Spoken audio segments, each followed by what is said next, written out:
Good morning class. ये class third की Hindi second की क्लास है और आज हम पढ़ेंगे लेसन 2 समय का मूल्य, पार्ट 2 समय का मूल्य।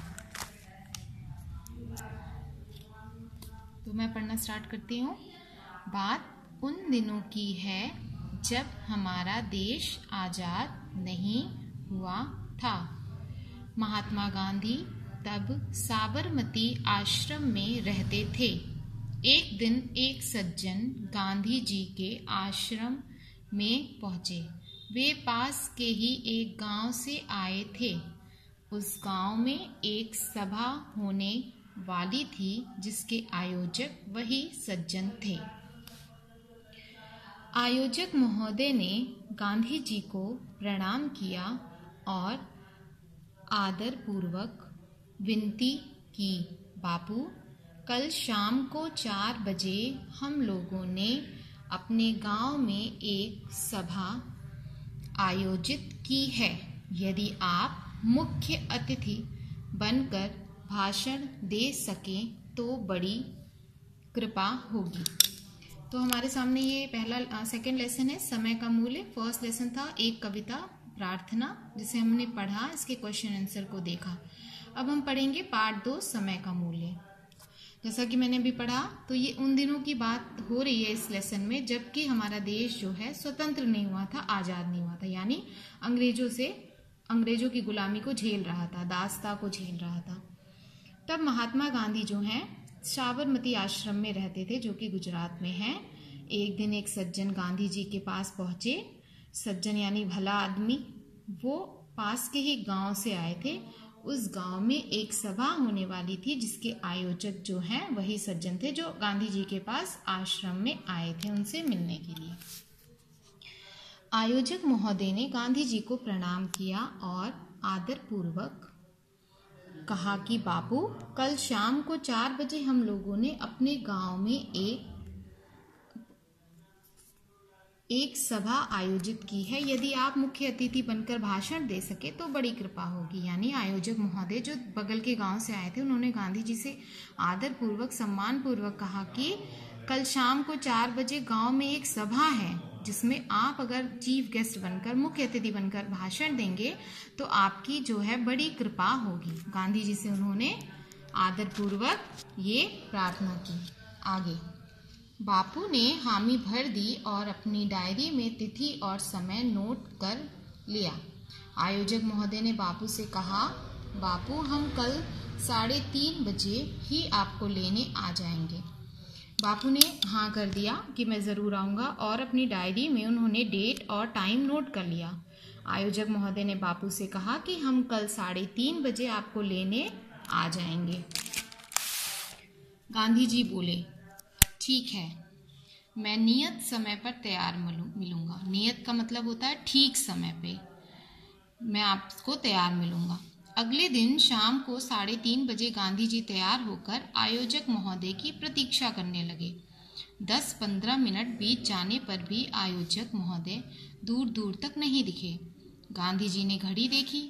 सभा आरंभ होने में 15 मिनट ही शेष बचे थे। उन्हें नियत समय पर सभा स्थल पहुंचने की बेचैनी होने लगी।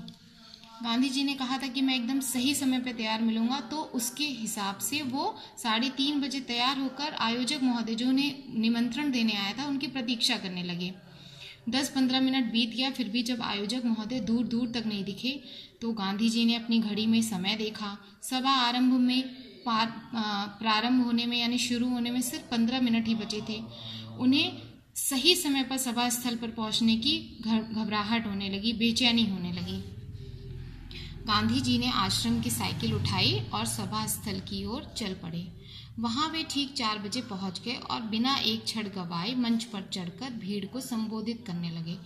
उन्होंने पहले उनका इंतजार किया आयोजक महोदय का, लेकिन जब देखा कि वो नहीं आ रहे हैं तो उन्होंने अपनी आश्रम की ही साइकिल उठा ली और सभा स्थल जहां उन्हें भाषण देने जाना था वहां खुद ही चले गए और ठीक समय पे वे अपनी जगह पर पहुंच गए और बिना एक भी मिनट गवाए वो मंच पर चढ़ गए, स्टेज पर चढ़ गए और भीड़ को संबोधित करने लगे, यानी कि भाषण देने लगे।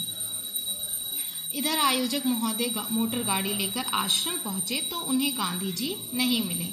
उदास मन से जब वे अपने गांव लौटे तो यह देखकर आश्चर्यचकित हो गए कि गांधी जी भाषण देकर मंच से नीचे उतर रहे हैं।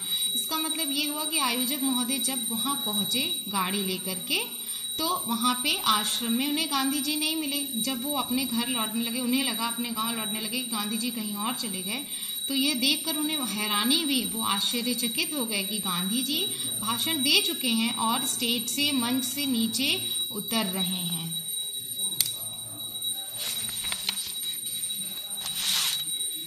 आयोजक महोदय गांधी जी के पास पहुंचे और समय पर न आने के लिए क्षमा मांगी। गांधी जी ने बस इतना ही कहा, आप लोग समय का मूल्य नहीं समझेंगे तो यह देश कैसे आजाद होगा।